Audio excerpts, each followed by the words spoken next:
So you put your clothes into your wet clothes in, you close the zip,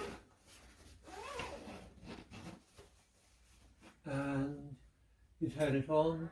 You can turn it to different powers. You can see that there's LED lights at the top. And there's also the option to have UV, and the UV will help to sterilise things if there's anything nasty still left there.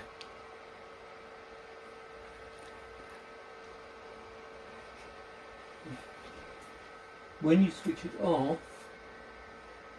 the plug switch will go to an off, but it takes a while before the fan stops. Don't worry about that, that's just the way that it is. Go.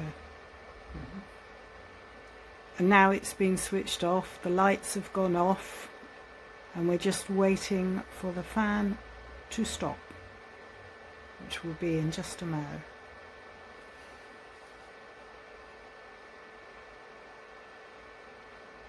Not long now. And there we go.